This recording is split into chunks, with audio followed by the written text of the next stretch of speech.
Hey gang, Kawaii50 here with another Fake Grand Order video, hoping you have an excellent holiday season. Speaking of holiday season, we've of course got to talk about the annual thing that happens every single New Year's. That's right, the New Year's campaign. You can ignore the 2022 in that image I put up. For us, it's going to be 2024. With every New Year's, of course, comes a new servant. In this case, it's Koyanskaya of Darkness. I wish everyone super duper luck in snagging her. But that is not what we are here to talk about today. We are here to talk about the banners that will actually definitely get you a 5-star. That's right, it is the GSSR. Now, there's quite a few banners this year, so you might be wondering, in the event I don't specifically get the servant that I want on my banner, which banner is actually going to give me the most bang for my buck? And that is what I am here to talk about today. Now, rather than just exhaustingly go through every single banner and waste your time, I don't like doing that. I really don't. So instead, I'm just going to pick what I think is the best banner out of the bunch, explain myself, and boom, you will have the best banner in every single category.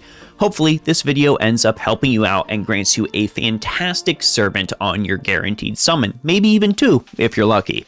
If it does, be sure to go ahead, like, subscribe, share, comment, etc. All of those things really do help me out here on the channel. Let's go ahead and take a gander. So our first big pool of servants is quick offensive noble phantasms, and out of the 3 potential banners we can summon on, I've got to go ahead and give it to the extra class. This might even be the banner that I'm going to end up summoning on myself. The amount of value here is absolutely insane. To start with the obvious one, Taira no Kagekyo is on this banner, and she is one of, if not the best solo servants out on FGO right now. Absolutely worth summoning for. The damage she can do is unreal. She just basically lives and lives and lives until your enemy is in the dust. What a truly phenomenal character. We've also got some other excellent picks on this banner as well. Ashia Domin, still, in my opinion, the best alter ego in the game. Still dealing out curse damage, still buffing all your evil characters, still an absolutely wonderful character to bring on basically any fight that I'm going into. And of course, Melt is on this banner. Melt is one of the peak Type Moon characters, like one of the best characters ever written in the history of Type Moon. I will stand by that statement and fight it to the death. So you can of course summon her as well if you want to truly win in terms of story characters that you summon. The other offerings aren't that bad either. You've of course got a couple of other foreigners in the form of Jacques and of course our little star child boy, our little moon rover. Love this man, Voyager, so much. We've got another Avenger in Dante's. He's gotten a little bit dated, but he can still be a solid farmer. And of course, Karen C. Hortensia, if you want to go the kill everything with a ruler route. She is very, very fun to use. Moving on to the arts banner, you might think I would recommend the extra class banner for this as well. Incorrect. The Arts Offensive Noble Phantasm 3 Knights banner here was the most summoned banner on JP for absolutely good reason. This banner is insanely enticing. It is stacked with some primo characters that can really help you if you want to go into the arts farming meta. Muramasa, of course, being a magnificent saber to absolutely farm and murder all of your enemies into the dust. Ryogi Shiki has that appeal as well because she's getting fairly rare. Like, you don't really get to see her that much outside of GSSR banners. So collectors tend to gun for this banner for Ryogi Shiki as well. Sakamoto Ryoma had an amazing showing in his Guda Guda story, one of the best Guda Gudas ever. So if you're missing a Sakamoto Ryoma, you can of course run for this. But the true absolute star of this banner is Melusine. I said this in her video, I'm going to go ahead and repeat it here. Once you get Melusine, you basically just don't need another Lancer ever. You could just not summon any other Lancers in the history of Fake Grand Order until the heat death of the universe, and you would be absolutely fine. She is absolutely busted. So if you're looking for an extra Melu copy, or you want to get your own very first Melu to do some crazy buster farming or arts loops in her second ascension, she will absolutely have you covered.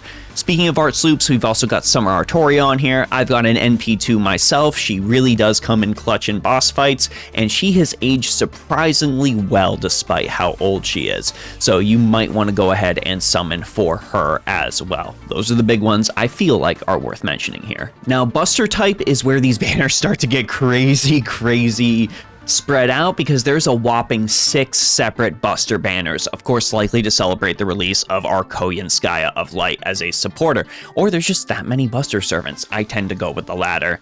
Now there's a lot of different banners you can go ahead and summon on here with primo servants spread across each of them.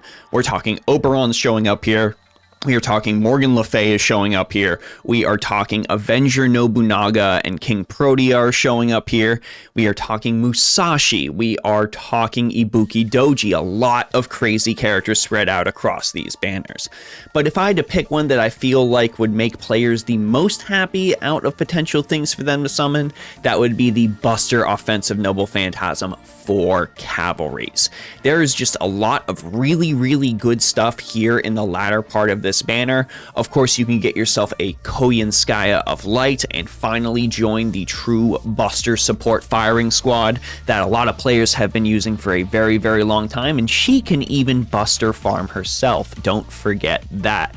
She is a truly wonderful servant, a little bit of a premium option because she needs a lot of investment to truly work. But once you finally maxed out your Koyanskaya, you will truly understand the destructive power of NFF services. The big holy grail character on this banner, other than Koyanskaya, would definitely be Arjuna Altar. I still use my Arjuna Altar to Buster farm routinely. That Buster down debuff is just insanely oppressive, and the amount of damage this guy is able to put out is basically godlike, pun intended. To be fair, on top of that, Arjuna Altar is getting fairly rare in terms of summons. I mean, Morgan is going to have far more reruns than Arjuna Altar will, so if you still need an Arjuna Altar, this is a great chance to pick him up. Going to the latter part of the Berserkers, we've of course got our Hijikata and our Minamoto no Raiko as well on top of that. Both of these can be excellent options. Hijikata is getting a lot better when it comes to the buffs he's received, and he can actually be a fairly solid single target Berserker, and Raiko has just been getting buffed into oblivion because they know Raida sells servants, so if you wanted to pick up a Raiko, she has actually also aged fairly well. If I had to pick an overall loser to summon on this banner, sorry Iskandar, you have aged fairly poorly. You're not nearly as good as Francis Drake, and as much as I loved you as a character in Fate Zero, just when it comes to FGO gameplay, not entirely there. And finally, let's talk support Noble Phantasms. Now, this was honestly an incredible toughie. We, of course, have the potential to get a Castoria on one banner, and with arts farming being so prolific in FGO, this may end up being the banner that you roll on. But if we're talking about amount of servants on this banner, like pure unadulterated value to generate and the highest chance for you to be happy whatever servant you end up summoning, I would actually recommend support Noble Phantasm 2 if you are missing any of these servants. To start with, Super Orion. No, I'm not biased. Yes, I do love Super Orion, but man, is this guy just an absolutely incredible Buster crit character. You end up pairing him with some Koyanskayas or the other dude on this banner, and you are going to see him pumping some pure, raw, unadulterated damage into whatever single opponent he is fighting. The man is truly worthy of the title of Grand Archer. Newer players will be very pleased to pick up a Skahawk Scotty. Quick farming still exists, don't let the haters fool you.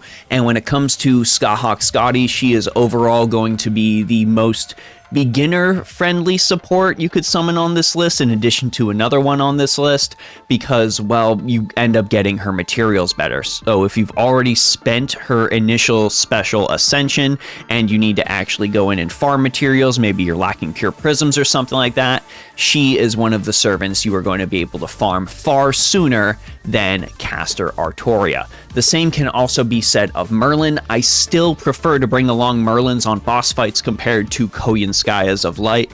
The man just has the ability to have your Buster servants live on the battlefield for a very, very long time between Illusion, between Garden of Avalon regenerating HP. He is still the primo go-to for boss fights. It's not like the situation we have with Skahawk Scotty and Castoria, where, you know, you're going to use them over absolutely anything else. When it comes to Merlin and Koyanskaya is clearly for farming, Merlin is clearly for boss fights. And the other two characters on this banner aren't that bad either. Queen Himiko has the ability to grant another additional layer of Buster support, and she is actually a fairly phenomenal Buster overcharge supporter in her own right as well. Go ahead and equip a plug suit, and you're going to watch your single target deal additional damage even with the already established Merlin support. And Sherlock Holmes, though a lot of people may not use him that much anymore, he is still a pretty dang good support when it comes to generating critical stars and debuffing your enemies. Overall, a really solid choice here. And those are my overall recommendations for this upcoming New Year's Lucky Bag. As for what banner I'm personally going to be summoning on, I am honestly fairly torn. I would really love to be able to finally get a Taira no Kagekyo to do some crazy single target enemy slaying setups, but at the same time, I would also really like to finally get a Super Orion to be able to do the exact same thing. So it is between support NP2 and quick offensive Noble Phantasm Extra for me personally. Now, I gotta ask you, of course, which banner are you gonna attempt to summon on? Who will you be happy with? Who will you be unhappy with? Go ahead and let us know down in the comments, whatever your reasoning may be. You have too many copies of the character, you don't necessarily like that character, whatever reason, go ahead and let us know down in the comments who you would personally like to summon. Anyways, gang, that's it for me, Kawaii50. I hope you all have a phenomenal day and an even better new year. And I'll see you all in the next one.